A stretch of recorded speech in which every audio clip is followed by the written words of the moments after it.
Hi, my name's Drew Stahl. I'm a machine sales representative with Altor for CAT. Today we're here to go over the redesigned cab on the next gen CAT small wheel loaders. Let's hop on in.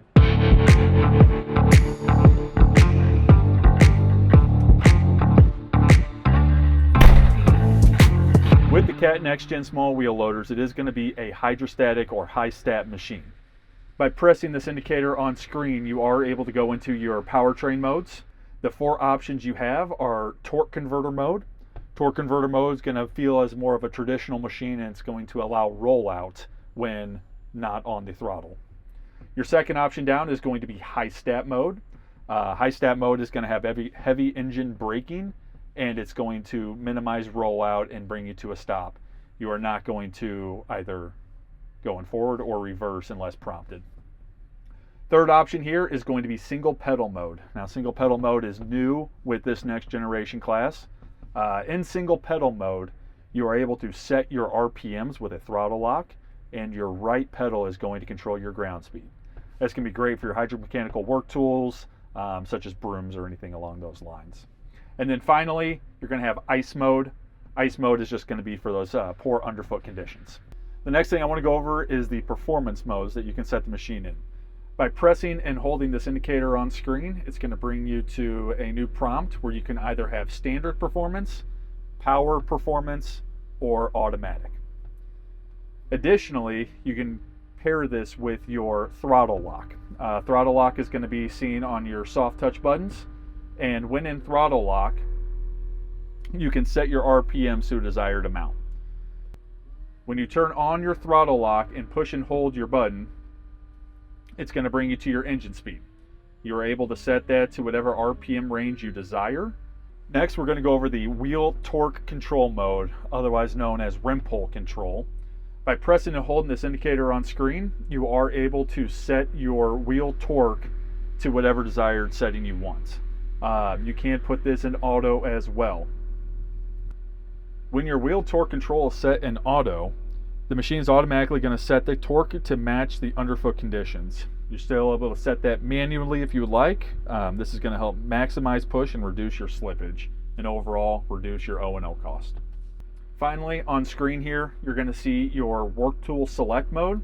You're able to select from either bucket, forks, or picking. When in different modes, it's going to allow the machine to be a little bit finer, a little bit more controlled and precise movement. Looking at your soft touch buttons here, your first two are going to be your coupler lock and unlock if equipped. This is a two-stage coupler, meaning you press once and then press and hold to unlock your coupler, and then press and hold one time to lock.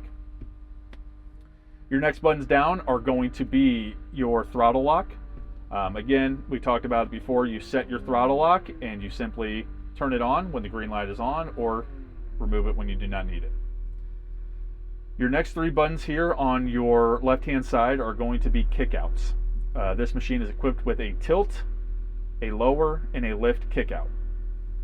Kickouts allow you to set a desired tilt, lower, or height.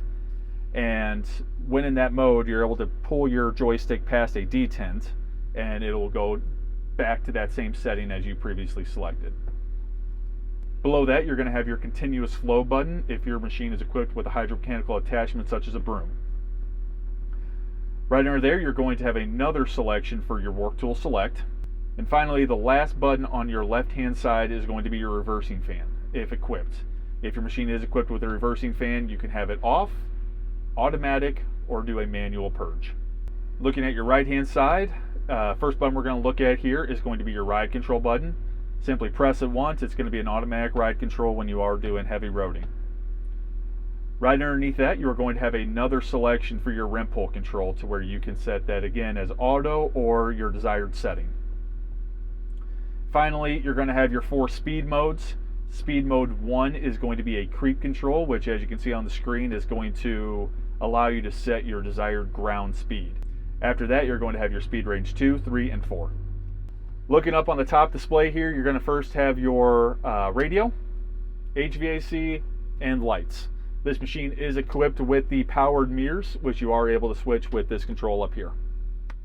Now we're going to go through our kickouts. To set your kickouts, we're first going to start off with our lift kickout. First, I'm going to lift my bucket up to the desired height. Let's simulate if I was loading a truck here. Now that I'm at the desired height, I'm going to press the button once. This green indicator will come on. I'm going to press and hold for roughly a second or two until the machine tells me that the kick out is set. I'm now going to set my lower kick out.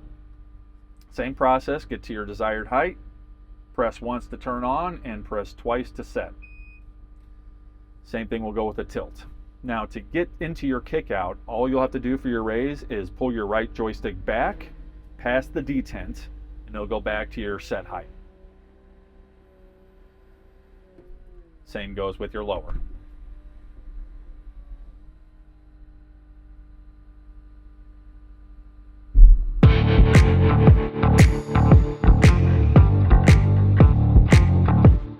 Hi, I'm Tim Branham, Product Support Rep for AutoOffer CAT. Today we're going to talk about the maintaining and servicing your CAT equipment, and we're going to go over a couple things as far as what you need to check on your machines to make sure that it's being maintained well and all your fluid levels are correct before you operate your machine every time. So first off, your axles, there's a dipstick that's at the cap over here on the side on the left side of the machine. You pull that out and you can check your axle oil level, and you probably do that every week or so, and then you can make sure that that's always maintained. And you always want to be looking for any kind of signs of any leakage on your machine. So you want to keep your machine relatively clean so you can find out if anything is leaking on your machine at all times. Also, we can go over and we can just look at every day before you get in. You can go look at your oil levels on your transmission. There's a sight glass down here that you just look at, and it should be halfway up, and you know that you're all good on that as well before operating the machine and having a failure. Our hydraulic level is very important as well. We have a sight glass right here behind the cab that you can just check. It's a visual thing. You know that it's there and it's good, and you just do that before you start operating your machine daily. And one more thing that we want to check is we want to check our oil every time and make sure that that's good. For that, we just come on this side of the machine, come up and down, and here's your dipstick down here.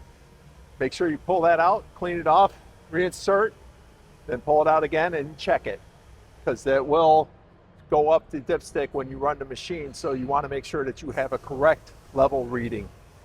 And those things will actually help you keep your machine running right and keep it for years to come.